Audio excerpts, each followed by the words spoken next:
سیدنا معاویہ رضی اللہ تعالی عنہ کا مطالبہ تھا حضرت علی سے کہ سب سے پہلے قصاص عثمان لیا جائے، کہ ایک خلیفہ رسول اللہ، داماد نبی مصطفیٰ ذی النورین رضی اللہ تعالی عنہ جامع قرآن کو مدینہ منورہ میں مظلوم بنا کے شہید کر دیا جائے اور جنازہ بھی نہ پڑھنے دیا جائے۔ تو حضرت معاویہ کا بھی یہ مطالبہ تھا اور بی بی عائشہ کا بھی یہ مطالبہ تھا۔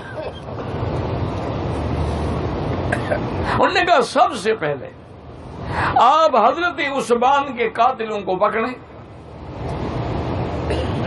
اور ان سے شریعت کے مطابق، قرآن کے فیصلے کے مطابق قصاص لیں۔ اور حضرت معاویہ رضی اللہ تعالی عنہ نے ایک پیغام یہ بھی بھیجا کہ اگر آپ مجبور ہیں تو مجھے حکم کریں، اجازت دیں، میں ان کو پکڑتا ہوں۔ یہ 800-700 آدمی، مٹھی بھر آدمی جو ہے مسلمانوں کو لڑانا چاہتے ہیں۔ حضرت علی رضی اللہ تعالی نے پیغام بھیجا کہ حضرت میں بھی یہی چاہتا ہوں کہ عثمان کے خون کا بدلہ لیا جائے، لیکن ابھی میری حکومت مستحکم نہیں ہوئی، ابھی میرا اقتدار جمع نہیں ہے اور مدینے پر وہی منافقین دندنا رہے ہیں۔ میں وعدہ کرتا ہوں کہ میں ان پہ ہاتھ ڈالوں گا۔ بہرحال حضرت معاویہ نے یہ بات نہیں مانی، اور یہی وجہ تھی کہ ان دونوں کے درمیان میں ایک بہت بڑی خطرناک جنگ بھی ہوئی، جنگ صفین۔ لیکن ایک بات یاد رکھ لیں کہ خلیفہ برحق حضرت علی تھے،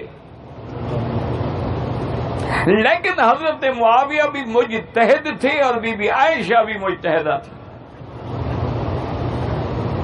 اور یہ حضور کا فرمان ہے کہ المجتہد یخطئ و یصیب، کہ مجتہد سے کبھی غلطی ہوتی ہے، کبھی صحیح فیصلہ ہوتا ہے، لیکن فرمایا کہ ان اصاب فلہ اجران وان اخطأ فلہ اجر، اگر وہ ثواب پہ پہنچ جائے اس کو دوہرا ثواب ملتا ہے، اگر وہ غلطی بھی ہو جائے پھر بھی اس کو ایک ثواب ملتا ہے، ایک درجہ۔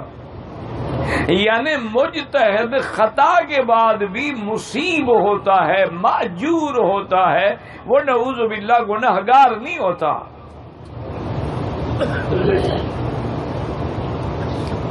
یہی وجہ تھی کہ جب سیدنا معاویہ رضی اللہ عنہ اور حضرت علی کے درمیان میں اختلافات آخری حدوں کو پہنچے تھے، تو روم کے بادشاہ کو موقع ملا، اس نے اپنی فوجوں کو الرٹ کر دیا اور کہا تیار رہو، ہم مدینہ پاک پہ حملہ کرتے ہیں۔ حضرت معاویہ شام میں ہیں اور حضرت علی کوفہ میں ہیں۔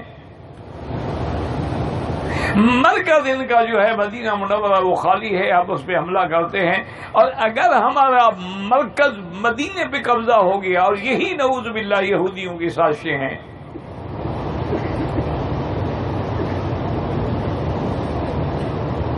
اس کی اطلاع حضرت معاویہ رضی اللہ تعالی عنہ کو پہنچی تو آپ نے فوراً ایک خط لکھا بادشاہ روم کو کہ یا کلب الروم، اے رومی کتے، تم مدینہ منورہ پہ حملہ کرنا چاہتے ہو، خدا کی قسم جب تیری فوجیں مدینے کی طرف بڑھیں گی میں علی کا سپاہی بن کے لڑوں گا۔ ہمارے اختلاف سے فائدہ اٹھانا چاہتے ہو؟ حضرت علی رضی اللہ تعالیٰ عنہ کو پتہ لگا، انہوں نے بعین ہی یہی خط لکھا کہ یا کلب الروم، اے روم کے کتے، مدینے پہ حملے کا خیال نہ کرو، اگر کرو گے میں معاویہ کا سپاہی بن کے لڑوں گا۔ بعض صحابہ نے پوچھا حضرت علی رضی اللہ تعالی عنہ سے کہ آپ کی کیا رائے ہے؟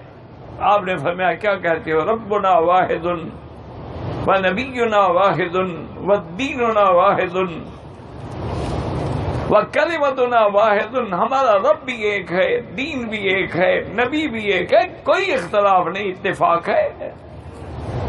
منافقوں نے ہمیں لڑا دیا ہے، لیکن اس کا معنی یہ تو نہیں کہ ہمیں ان کے دین پر کوئی شک ہے۔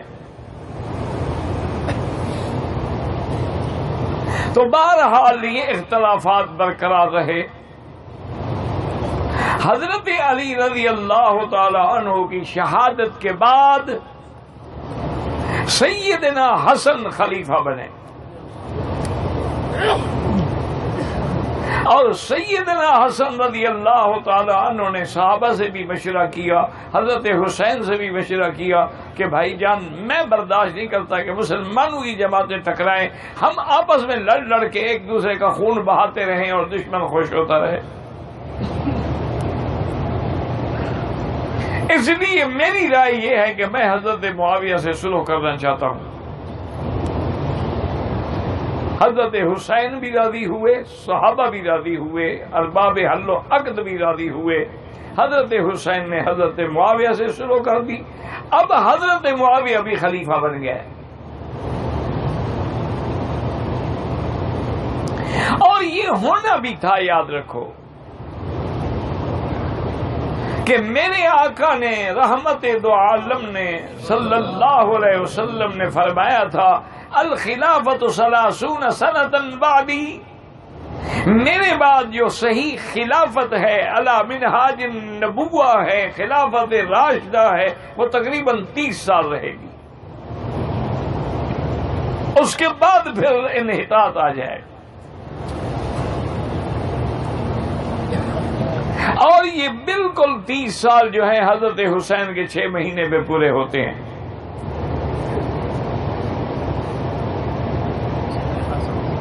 اب حضرت معاویہ رضی اللہ تعالیٰ عنہ جب خلیفہ بنے تو تقریباً 22 سال تک آپ نے خلافت کی. تمام جھگڑے ختم ہو گئے، لڑائیاں ختم ہو گئی، تمام مسلمان ایک پرچم کے نیچے آ گئے، اور فتوحات کا یہ عالم تھا کہ جس طرف بھی فوجیں اٹھی ہیں وہاں سے فتح حاصل ہوئی.